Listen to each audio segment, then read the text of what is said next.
The absolute worst thing you can do in the morning is the thing that everyone tells you that is the best thing to do in the morning. You ready for this? Having a good breakfast will start you off right, and that's a super healthy habit to do because you don't want to skip your breakfast if you want to be healthy. Breakfast is one of the worst things that you can do, and just hear me out before you click off, because I completely and utterly believe that this was true for many years, and most of my health problems after decades completely went away when I started skipping my breakfast. Here you are, you go to sleep at night, you're not eating through the night, you are actually fasting. And most people are fasting for 12 hours. They're not eating all night long. So how are they getting their food? Well, your liver is releasing stored glucose all night long. And everything works perfectly, right? Until you wake up and you stop that process. You shut the door on the liver and what it's doing. See, your liver is not just feeding your body glucose. It's actually in repair mode. It's doing something called autophagy, which is a condition where your body is recycling damaged cells, turning those into new cells. Your liver is also burning fat. And so as soon as you eat, you stop that process. And the most important thing about this entire video, which I'm going to get into, is when you wake up in the morning, your insulin is at the lowest level of the entire 24-hour cycle. You are in the most fat burning as well, because your fat burning is directly connected to low insulin levels. It is true that eggs and bacon are low carb, and this would be an acceptable breakfast if you just had eggs and bacon. Some people also do fruit and cheese, which is not the best. Other people might do smoothies and think that's a very healthy thing to do. But the problem with these two right here is there's just enough carbohydrates to stimulate insulin to start this little process that's going to happen through the day. But these two don't even compare to what most people do as number 4, the all-American breakfast. And this is exactly what I ate. And that would include the sweetened yogurts, right? Tons of sugar, the orange juice or other types of juices, the sweetened cereals, the pancakes, the waffles, the muffins. I remember when I lived in San Diego, I would go buy these massive muffins in the morning and consume that with my coffee as my breakfast. Don't forget the toast and jam, right? And the jam is high fructose corn syrup. And what about hash browns? Or sometimes Pop-Tarts, right? You are creating such a blood sugar spike in the morning, like you completely bump your liver out of fat burning. You now set up your entire day for the blood sugar roller coaster ride, and you're going to feel it in your head. You're going to feel tired.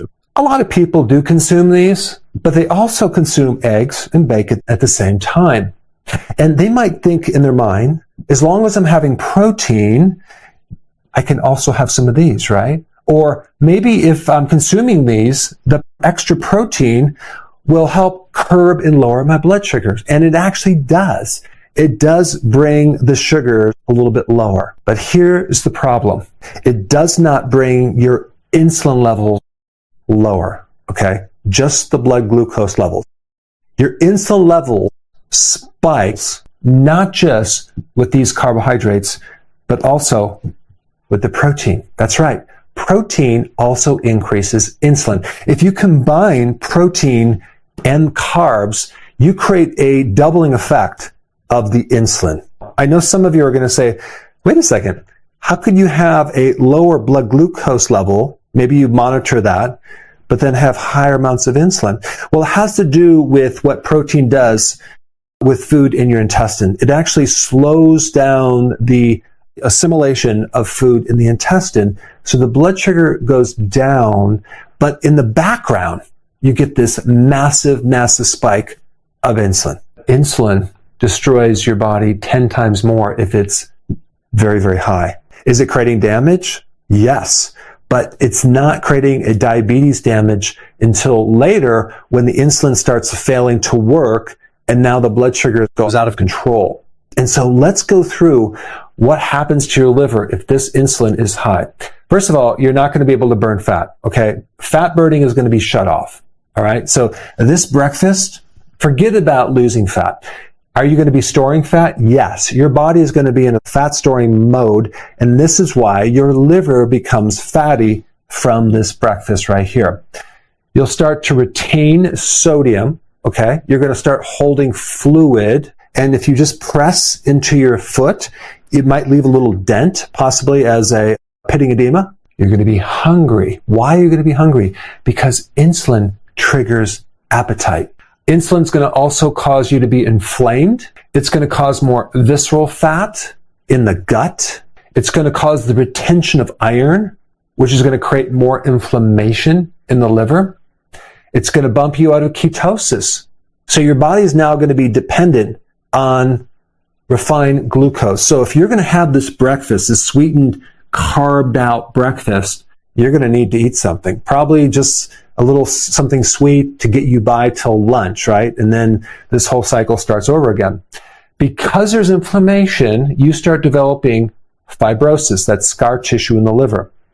The other thing that insulin will do is will increase androgens. In women, that's called polycystic ovarian syndrome. In men, you're going to see high levels of DHT. So they start losing their hair and they start having prostate enlargement. Other than that, they're perfectly fine. The other thing that's going to happen in this blood sugar roller coaster is right after lunch, you're going to feel tired and want a nap.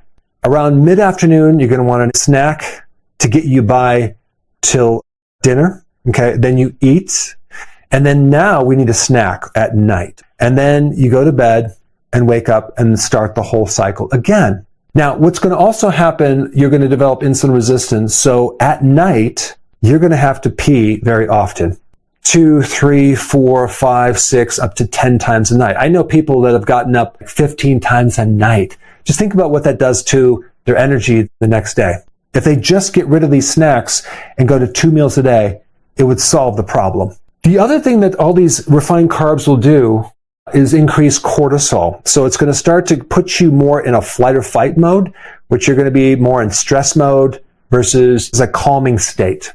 So now that you understand that, what would be the best breakfast to do?